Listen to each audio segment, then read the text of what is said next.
Hi, I'm David Stein. This is a channel on money, investing, and the economy. And today we're looking at why are there so many shortages? If you've gone to the store recently, there are many, many things out of stock. If you tried to buy a used car, you've seen prices skyrocket. What exactly is going on? Let's first take a look at some examples. This is semiconductors. There has been a shortage of semiconductors. The demand spike has been huge. This just shows the billing in semiconductors, just the demand for semiconductors, and that has led to shortages, which in turn has led to a big jump in used car prices because there isn't enough new cars. Toyota has cut their production last month of cars by 40%, and the amount of cars produced in September worldwide was the lowest since 2011. Car manufacturers don't have enough chips to actually produce the cars, and that has led to a shortage of cars, which has led to higher prices for used cars.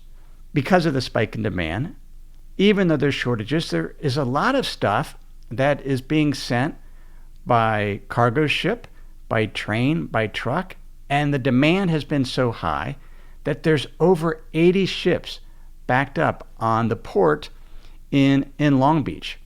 And there's not enough cargo ships.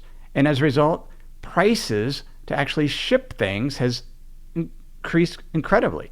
This is the Baltic Exchange Dry Index. This just shows the price of sending goods via cargo ship. And there's delays. My wife and I, LaPrel, are remodeling our house. We recently ordered some tile that was not available at the warehouse in Florida. And so we had to order it from Italy. They added about a 30% surcharge because of higher prices of shipping the tile. And then the tile is going to be here in weeks and weeks and weeks. Now, that's just one example, and you've probably seen examples in your own lives where you want to get something, but it's not available. And if you can't get it, you often are paying more to ship it. We can look at the UK. This is a worldwide phenomenon. And this is a survey of manufacturers asking, what is limiting capacity? What is really making it hard to produce what you want to produce? And the biggest thing is access to materials and components. There's just not enough. There's shortages. And there's also a shortage of skilled worker. If you look at the red line, they can't get enough employees, which is the other type of shortage that we're seeing. There is a lack of workers, and as a result, companies can't produce as much as they want. And that has led to more shortages. Now, this is sort of a conundrum that we're in. There's a huge demand for things as the economy has reopened because of COVID, but there's not enough things because there isn't enough components. What we're seeing is the downside of just-in-time inventory, of running companies and industry and infrastructure as optimally as possible. Because if there isn't enough slack in the system, when there is a big spike in demand, then the system can break down. And that's exactly what we're seeing. That is what is leading to shortages, is sort of trying to run things too optimized, too tightly. And when we've seen a big spike, that sort of exacerbates the problem. In addition, retailers, for example, once they start to see that there's more shortages, and then they just start ordering more things, hoping something will arrive, and that just makes the things even worse.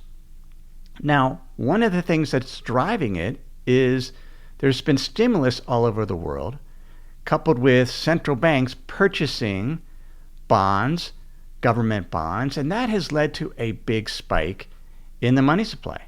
People have cash, and they've been saving their cash through COVID. And now they want to spend that cash.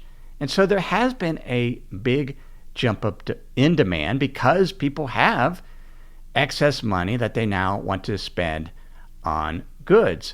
And that has also made the shortages worse. We've also seen a pickup in inflation. When you have a shortage of goods and services, then producers of those goods and services, if they're paying more for their inputs, if they're paying more in wages, then they have to raise prices. So we've seen the inflation rate in the U.S. increase. And one of the other things that's driving it is employees, because they've gotten stimulus and they've worked from home, they're reevaluating what they want to do for a living. If you look at fast food restaurants, they just can't find enough workers, even though they're paying $15 or more per hour, because workers are reappraising what they want to do. There's a phrase in China of highly educated workers wanting to lay flat. Just take some time off. And so you're seeing that as workers consider, maybe I don't want to work at the profession that I was working at. When we've looked at the percentage of workers that are actually working, the unemployment rate is falling, but there are still many workers just sitting out and waiting. And so that has also contributed to the shortages, because there's just not enough workers to produce things. How do we get out of this mess? Well, if you look at the data, it looks like this inflation and these shortages could be persistent.